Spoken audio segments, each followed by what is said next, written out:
Okay అండి, ప్రస్తుతం మనం మహబూబాబాద్ జిల్లా సంబంధించిన మున్సిపాలిటీ పరిధిలో అయితే ఉన్నాము. 11వ వార్డులో అయితే బీజేపీ బలపరిచిన అభ్యర్థి రవికుమార్ మనతో ఉన్నారు.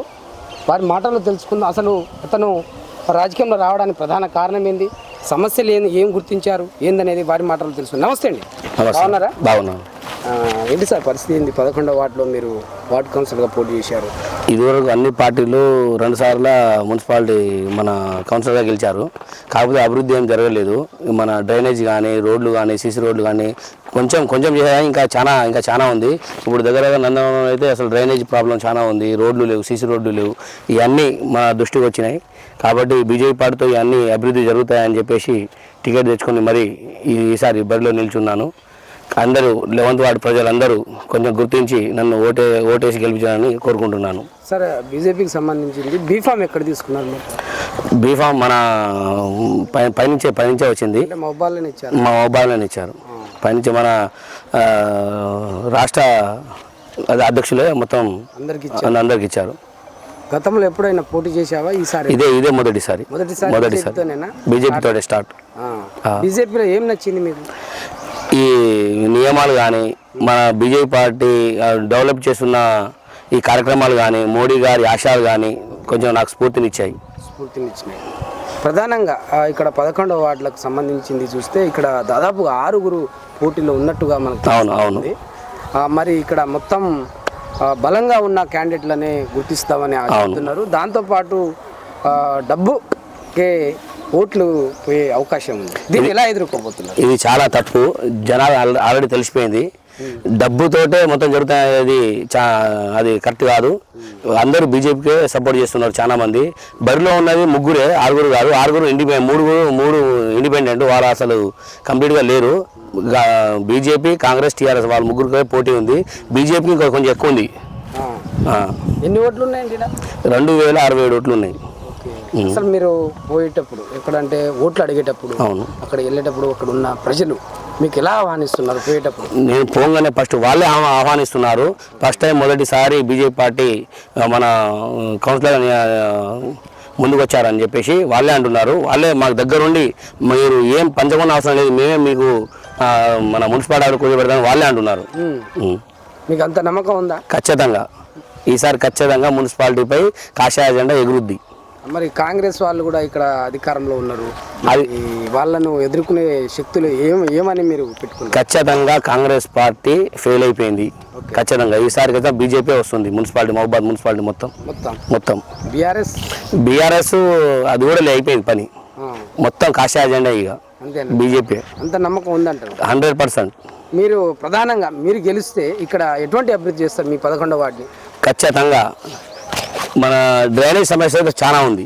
మెయిన్ డ్రైనేజ్ సమస్య అసలు లేకుండా చేస్తా. నెక్స్ట్ ఇంకోటి రోడ్లు లేవు. ఖచ్చితంగా రోడ్లు లేవు. ఇవన్నీ మళ్ళీ ఇంకోటి గెలిచిన తర్వాత నెలకొకసారి ఒక్కొక్క కాలనీకి ఒక్కొక్క సభ చేస్తా, మీటింగ్ ఏర్పాటు చేస్తా. ఖచ్చితంగా వాళ్ళ సమస్య ఏందో వారంలో ప్రతి నెల ఒక్కొక్క కాలనీ ఒక్కొక్క కాలనీ తిరుగుకుంటా అభివృద్ధి పనులు ఏమేమి చేయాలో ముందుకు సాగకుండా చేస్తాం. ఒకసారి 11వ వార్డుకి సంబంధించిన ఓటర్లకు ఒకసారి ఓటు అడగండి. ఒకసారి 11వ వార్డు ఓటర్ల మహారాష్ట్రలకు విజ్ఞప్తి. నేను ధారావత్ రవికుమార్, బీజేపీ పార్టీ బలపరిచిన అభ్యర్థిని. దయచేసి నా మీద నమ్మకం ఉంచి మన 11వ వార్డు అభివృద్ధికి కృషి చేస్తానని నా మీద నమ్మకంతో ఓటేయగలని కోరుకుంటున్నాను. ఓటర్ మహాశయులారా, ఒకటి గుర్తుపెట్టుకోండి, డబ్బు కోసం కాకుండా అభివృద్ధి కోసం పనిచేస్తున్నాను. దయచేసి మీరు గుర్తించాలి. దయచేసి నన్ను అత్యధిక మెజారిటీతో గెలిపించి మున్సిపాలిటీ కౌన్సిలర్గా నన్ను పంపుతానని కోరుకుంటున్నాను. ఓటర్లకు నమస్కారాలు. నేను స్థానికుడిని కాబట్టి మన 11వ వార్డులో ఉన్న సమస్యలు మొత్తం నాకు తెలుసు కాబట్టి అభివృద్ధి బీజేపీతోనే సాధ్యమవుతుంది. ఖచ్చితంగా నేను దగ్గరుండి చేస్తానని మీకు హామీ ఇస్తున్నాను. ఈ గతంలో ఎమ్మెల్యేగా మన హుసేన్ నాయక్ గారు నిలబడ్డారు. వారు 3-4 సార్లు ఓడిపోయారు. అయినా బీజేపీ వారిని మర్చిపోకుండా జాతీయ ఎస్టీ కమిషన్ అనే పదవిని ఆయనకు గుర్తించి మరీ ఇచ్చారు. ఎందుకంటే బీజేపీ పార్టీ ఎవరిని మర్చిపోదు. అభివృద్ధి ఖచ్చితంగా బీజేపీ పార్టీతోటే సాధ్యం. ఇది మీరు గమనించాలి. ఇప్పుడు మన హుసేన్ నాయక్ గారు జాతీయ ఎస్టీ కమిషన్ హోదాలో ఇంత ఉన్నత స్థాయిలో ఉన్నారంటే దానికి కారణం మన బీజేపీ పార్టీ ఎవరిని కూడా మర్చిపోదు. కాబట్టి మీరు అత్యధిక మెజారిటీతో నన్ను గెలిపించి 11th వార్డు అభివృద్ధికి కృషి చేస్తారని కోరుకుంటున్నాను. ఇంకో విషయం ఏంటంటే ఈ మన యువత కూడా ఎలాంటి చింతించొద్దు. ఇప్పుడు మహబూబాద్ రైల్వే డిపో కారణం బీజేపీ పార్టీ కాబట్టి ప్రతి ఒక్కరిని నిరుద్యోగులను మర్చిపోకుండా బీజేపీ పార్టీ అవకాశం ఇస్తుంది. ఖచ్చితంగా మీరు గమనించాలి. యువతకు భరోసా బీజేపీ పార్టీ మాత్రమే, ఇది కొంచెం గమనించాలి.